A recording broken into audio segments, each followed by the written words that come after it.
ನಮ್ಮ ಚಿಕ್ಕಮಗಳೂರು ನಗರದಲ್ಲಿ ನಾವು ಸಾವಿರಾರು ವರ್ಷದಿಂದ ಅಯ್ಯಪ್ಪ ಸ್ವಾಮಿ ಮಾಲೆಯನ್ನು ಹಾಕೊಂಡು ಬಂದಿದ್ದೀವಿ. ಈ ನಮ್ಮ ಪರೀಕ್ಷಿತ್ ಅನ್ನೋ ಹುಡುಗ ಇಲ್ಲೇ ನಮ್ಮ ಪ್ರಭು ರಸ್ತೆಯಲ್ಲಿರ್ತಕ್ಕಂಥ ಸಂಜ್ ಜೋಸೆಫ್ ಶಾಲೆಯಲ್ಲಿ ಓದ್ತಾ ಇದ್ದಾರೆ, 7ನೇ ತರಗತಿಯಲ್ಲಿ ಓದ್ತಾ ಇದ್ದಾರೆ.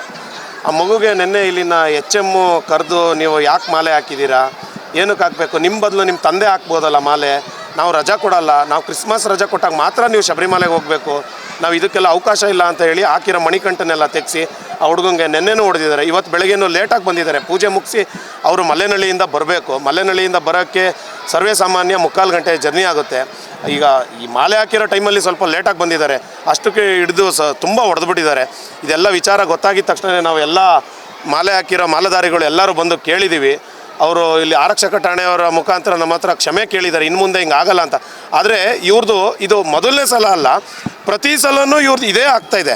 ಪ್ರತಿ ಸಲವೂ ನಾವು ಬಂದು ಕೇಳ್ತೀವಿ, ಇವ್ರು ಇಲ್ಲ ನಮ್ಮ ತಪ್ಪಾಯಿತು, ನಾವು ಇನ್ನು ಮತ್ತೆ ಮಾಡಲ್ಲ ಅಂತಾರೆ. ಆದರೆ ಇವ್ರು ನಮ್ಮನ್ನು ಬೇರೆ ಥರ ಒಂದು ಡೈವರ್ಟ್ ಮಾಡೋಕ್ಕೆ ಮಾಡ್ತಾಯಿದ್ದಾರೆ ಹೊರತು, ನಾವು ಕೇಳೋದು ಈ ಒಳಗೆ ಕೇಳೋಕ್ಕೆ ಹೋದಾಗ ಹೇಳ್ತಾರೆ ನಮಗೆ ರಜಾ ಕೊಡೋಕ್ಕೆ ಆಗಲ್ಲ, ನಮಗೆ ಅಷ್ಟು ದಿನ ಇಲ್ಲ ಅಂತ.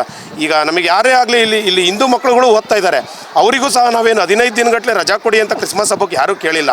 ಕ್ರಿಸ್ಮಸ್ ಹಬ್ಬಕ್ಕೆ ರಜಾ ಕೊಡೋದು ಒಂದು ದಿನ ಸಾಕು, ಯಾಕೆಂದರೆ ನಾವು ಎಲ್ಲ ನಮ್ಮ ಹಿಂದೂ ಹಬ್ಬಗಳಿಗೆ ಒಂದೊಂದೇ ದಿನ ರಜಾ ಕೊಡೋದು. ಯಾವ ಸರ್ಕಾರದಲ್ಲೂ 15 ದಿನ 20 ದಿನ ರಜಾ ಕೊಡೋಲ್ಲ. ನಾವು ಇದನ್ನು ಖಂಡಿಸ್ತೀವಿ. ಮುಂದಿನ ದಿನಗಳಲ್ಲಿ ಇದಾದರೆ ಇದ್ರ ಪ್ರಭಾವ ಬೇರೆ ಥರ ಇರುತ್ತೆ ಅಂತಲೇ ನಾವು ನೇರವಾಗಿ ಎಚ್ಚರಿಕೆ ಕೊಡ್ತೀವಿ ಮಾಲೆದಾರಿಗಳು. ಯಾಕೆಂದರೆ ನಾವು ಸಹ ಯಾವುದೇ ರೀತಿ ಗಲಾಟೆ ಗೋಜಿಗೆ ಹೋಗೋರಲ್ಲ, ಮಾಲೆ ಹಾಕ್ತಾರೋ ನಮ್ಮದೇ ಆದಂಥ ಆಚರಣೆಗಳಿರುತ್ತೆ. ದಯಮಾಡಿ ಇದ್ರ ಮುಖಾಂತರ ನಾನು ಸರ್ಕಾರಕ್ಕೊಂದು ಮನವಿ ಮಾಡ್ತೀನಿ. ಹಾಗೆ ಇದ್ರ ಜೊತೆಗೆ ಇಲ್ಲಿರೋ ನಮ್ಮ ಜಿಲ್ಲಾಧಿಕಾರಿಗಳಿಗೆ ಹೇಳ್ತೀನಿ, ನಮ್ಮ ಜಿಲ್ಲೆಯಲ್ಲಿ ಇತ್ತೀಚೆಗೆ ಕಳೆದ 15 ದಿನಗಳಿಂದ ಇದೊಂದು ಅತಿ ಹೆಚ್ಚಾಗಿ ಏನೋ ಒಂದು ಫ್ಯಾಷನ್ ಆಗಿ ಮಾಡ್ತಾಯಿದ್ದಾರೆ. ಅಲ್ಲಿ ಸರ್ಕಾರಿ ಆಡಳಿತ ಮಂಡಳಿಗಳಾಗಲಿ ಅಥವಾ ಶಾಲೆಯಲ್ಲಿರೋ HMಗಳಾಗಲಿ ದಯಮಾಡಿ ಇದಕ್ಕೊಂದು ಕಡಿವಾಣ ಹಾಕಬೇಕು ಅಂತ ಈ ಮೂಲಕ ನಿಮ್ಮನ್ನು ಮನವಿ ಮಾಡ್ತೀನಿ.